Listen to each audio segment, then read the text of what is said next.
तो पीएम किसान सम्मान निधि की 18वीं किस्त आ चुकी है। आज की हमारी वीडियो उन लोगों के लिए है जिनके लिए पीएम किसान सम्मान निधि की 18वीं किस्त प्राप्त नहीं हुई है। आज की इस वीडियो में मैं आपको बताऊंगा वो कौन से कारण हैं जिनकी वजह से आपकी पीएम किसान सम्मान निधि रुकी है और उन कारण को सही करके आप इन फ्यूचर अपनी किसान सम्मान निधि को कैसे कंटिन्यूसली प्राप्त कर सकते हैं। तो चलिए फ्रेंड्स, अपनी वीडियो को स्टार्ट करते हैं। तो सबसे पहले मैं यहाँ पर आपको बता दूं, पीएम किसान सम्मान निधि प्राप्त करने के लिए यहाँ पर आपको 3 चीज़ों का ध्यान रखना होगा।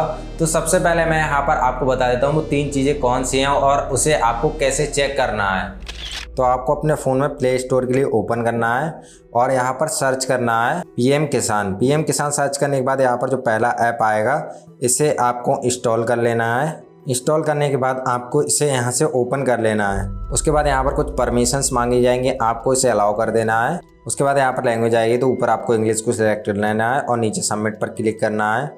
प्रेफर्ड लैंग्वेज आपकी अपडेट हो जाएगी, इसे ओके कर देंगे।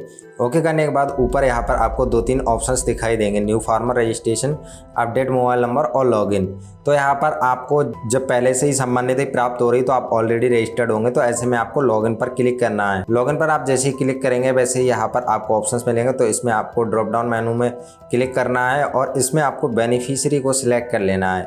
ऊपर आपको अगेन से 2 ऑप्शन मिलेंगे, रजिस्ट्रेशन ID और आधार नंबर। तो यहाँ आधार नंबर को सिलेक्ट रहने देंगे और यहाँ पर आधार नंबर को दर्ज कर देंगे। आधार नंबर को दर्ज करने के बाद यहाँ आपको गेट OTP पर क्लिक करना है। आपका जो रजिस्टर्ड मोबाइल नंबर होगा उस पर एक OTP भेज दी जाएगी, उस OTP को यहाँ पर आपको एंटर कर देना है और उसके बाद लॉगिन पर क्लिक कर लेना है। लॉगिन पर क्लिक करने के बाद आप यहाँ पर देख सकते हैं, अगर आपका मोबाइल नंबर लिंक नहीं होता है या फिर दूसरा मोबाइल नंबर लिंक होता है तो यहाँ पर अपडेट मोबाइल नंबर पर क्लिक करके आप अपने मोबाइल नंबर को भी अपडेट कर सकते हैं।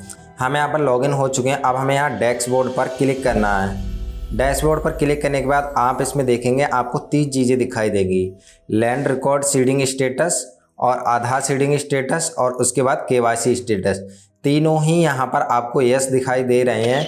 तो जैसा आपने वीडियो में देखा, यहाँ पर हमारा land seeding, bank account seeding status और KYC तीनों चीज़ें यस होनी चाहिए, तभी आपकी पीएम किसान सम्मान निधि आपको प्राप्त होगी। इनमें से एक भी चीज़ अगर आपकी नो होती है तो यहाँ पर आपकी सम्मान निधि की किस्त रुक जाएगी।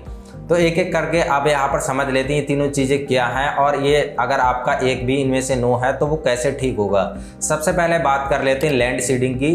तो लैंड सीडिंग की दिक्कत उन लोगों के लिए आती है जिनकी ज़मीन जो है ज्वाइंट अकाउंट में, जैसे आपके पापा की ज़मीन ज्वाइंट अकाउंट में है, उसी में आपके ताऊ के ज़मीन भी है, चाचा की ज़मीन भी है और सभी लोगों ने सम्मान निधि के लिए अप्लाई किया है। तो ऐसे में जब कंप्यूटर द्वारा भूमि का सत्यापन किया जाता है तो वहाँ पर एक ही ज़मीन पर एक ही जो खसरा संख्या है उसमें एक से ज़्यादा बेनिफिशियरी पाए जाते हैं, तो उनका लैंड सीडिंग रिकॉर्ड स्टेटस जो है वहाँ पर नो कर दिया जाता है। तो अब इसका आपको मैनुअली सत्यापन करवाना होगा। मैनुअली सत्यापन करते हैं आपके हल्के के जो भी लेखपाल होते हैं। तो अगर वहाँ पर आपका लैंड सीडिंग स्टेटस नो आ रहा है तो आपको खतौनी लेकर अपने हल्के के जो भी लेखपाल हैं उनसे कांटेक्ट करना है। उसके बाद वहाँ पर वो मैनुअली आपकी भूमि का सत्यापन करेंगे और अगर आप एलिजिबल होते हैं तो वहाँ पर आपका लैंड सीडिंग सत्यापन कर दिया जाएगा।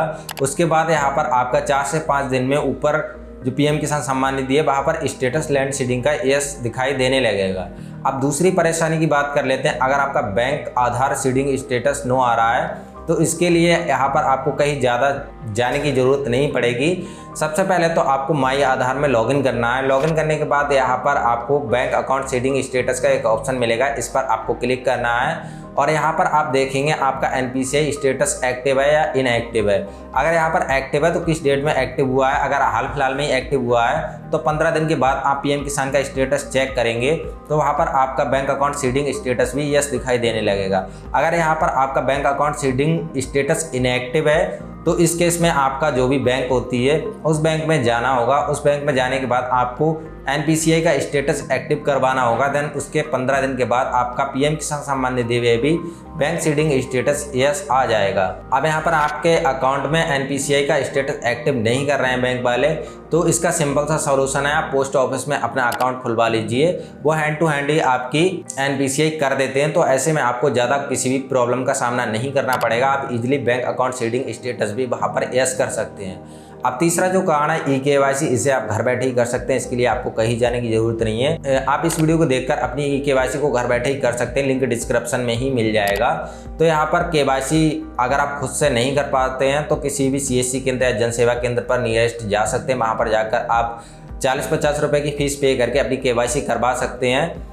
KYC आप चाहे तो फेस ऑथेंटिकेशन से करवा सकते हैं, फिंगरप्रिंट के माध्यम से करवा सकते हैं। एंड तीसरा, आप आधार में लिंक मोबाइल नंबर OTP को वेरीफाई करके भी अपना KYC करवा सकते हैं। तो यहाँ पर अब मैंने आपको बता दिया कि तीनों चीज़ें यहाँ पर एक भी यस नहीं है, उसमें नो आ रहा है, तो उसका सॉल्यूशन क्या है और वो प्रॉब्लम किस वजह से आ रही है।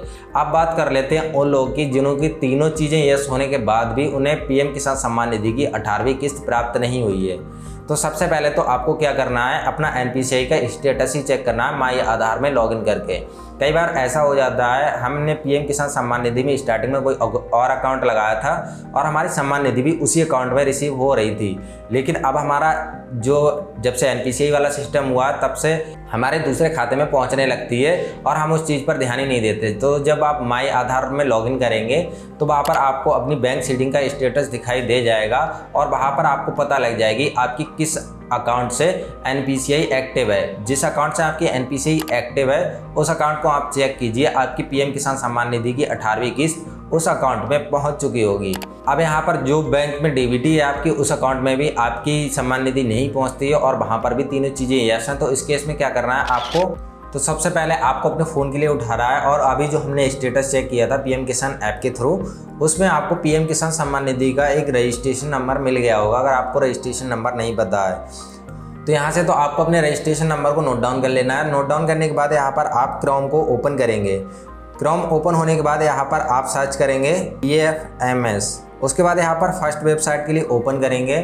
उसके बाद यहाँ पर ऊपर आपको 3 लाइन्स दिखाई दे रही होंगी, इस पर आप क्लिक करेंगे और यहाँ पर आपको एक ऑप्शन देखने मिलेगा सर्च बैंक इसके ऊपर आपको एक ऑप्शन देखने के लिए मिलेगा पेमेंट स्टेटस। इस पर आपको क्लिक करना है और इसमें ही आपको DBT स्टेटस ट्रैकर ये ऑप्शन मिल जाएगा, इस पर आप क्लिक कर लेंगे। अब यहाँ पर जब वेबसाइट ओपन होगी तो इसमें आपको कैटेगरी में सिलेक्ट कर लेना है PM किसान। ये सेकंड नंबर पर PM किसान मिल जाएगा। ये सिलेक्ट करने के बाद यहाँ पर आपको ऊपर 2 ऑप्शन मिलेंगे, बेनिफिशियरी वैलिडेशन और पेमेंट। तो यहाँ पर आप पेमेंट को टिक रहने देंगे। उसके बाद जो आपका रजिस्ट्रेशन नंबर मिला है आपको UP 18 या MP 18 इस तरीके से स्टार्ट हो सकता है, वो यहाँ पर आपको पेस्ट कर देना है या फिर लिख देना है। और उसके बाद यहाँ पर बेनिफिशियरी कोड को आप ऐसा ही छोड़ेंगे और नीचे कैप्चा को फिल करेंगे और नीचे आपको सर्च पर क्लिक कर देना है। सर्च पर क्लिक करने के बाद यहाँ पर जो आपकी किसान सम्मान निधि जितनी अब तक आई हैं या फिर नहीं आई हैं उनका करंट स्टेटस देखने के लिए मिल जाएगा। यहाँ पर आप देखेंगे हर इंस्टॉलमेंट का आपको पेमेंट दिखाई देगा। तो यहाँ पर आप उसका क्रेडिट स्टेटस देखेंगे तो जो पेमेंट सक्सेस होगा उसका UTR नंबर वहाँ पर देखने के लिए मिल जाएगा। अगर जो पेमेंट फेल्ड हुआ होगा तो उसकी वजह आपको देखने के लिए मिल जाएगी। तो यहाँ पर आप जब भी चेक करें जब आपका वहाँ पर तीनों चीज़ें यस दिखाई दे रही हों। अगर उनमें से कोई नो होगा तो उसी कारण की वजह से आपकी सम्मान निधि नहीं आई होगी। अगर तीनों चीज़ें यस होती हैं उसके बावजूद भी नहीं आई है तो इस तरीके से आपको चेक करना है। अब इस केस में यहाँ पर ये भी हो सकता है आपकी कोई भी सम्मान निधि की किस्त यहाँ पर नहीं दिखा रही हो या फिर जो आपकी पुरानी आ चुकी है वो यहाँ पर शो हो रही हो। तो ऐसे में आपको कंप्लेंट लॉन्च करनी है। कंप्लेंट लॉन्च करने के लिए आप PG पोर्टल का यूज कर सकते हैं। तो किसी CSC केंद्र पर जाकर आप PG पोर्टल से कंप्लेंट को लॉन्च कर सकते हैं या फिर आप खुद भी घर बैठे ही पब्लिक PG पोर्टल से कंप्लेंट को लॉन्च कर सकते हैं और जो भी आपकी प्रॉब्लम होती है वो उसमें आप बता सकते हैं। उसके बाद 3 से 4 महीने में आपका जो भी प्रॉब्लम होगी उसका संशोधन करके आपकी PM किसान सम्मान निधि की जो किस्तें हैं वो कंटिन्यू कर दी जाएंगी। तो आई होप आपको वीडियो में बताई जानकारी काफ़ी हेल्पफुल रही होगी और आपने वीडियो से कुछ ज़रूर से नया सीखा होगा और आपकी जो भी PM किसान सम्मान निधि को लेकर क्वेश्चन थे और आपकी किस्त नहीं आई थी उनके सभी आपको कारण पता लग गए होंगे और उसका आपको सॉल्यूशन भी मिल गया होगा। उसके बावजूद भी अगर आपका कोई क्वेश्चन रह जाता है तो नीचे कमेंट कर सकते हैं। अगर आपकी PM किसान सम्मान निधि ऐसी किसी सिचुएशन में रुकी थी और उसे आपने कैसे चालू कराया था तो उसका सॉल्यूशन भी कमेंट में ज़रूर बता देना ताकि काफ़ी सारे लोगों की हेल्प हो जाएगी। बाकी अगर आप मुझसे कुछ डायरेक्टली पूछना चाहते हैं तो ये मेरा इंस्टाग्राम हैंडल है, यहाँ पर आ सकते हैं और मुझे डायरेक्टली मैसेज कर सकते हैं। बाकी अगर आपको ये वीडियो पसंद आई है तो वीडियो को लाइक करें। ऐसी और वीडियोस को देखने के लिए आप हमारे चैनल को सब्सक्राइब करना ना भूलें। मिलते हैं आपसे ऐसी किसी नेक्स्ट वीडियो में।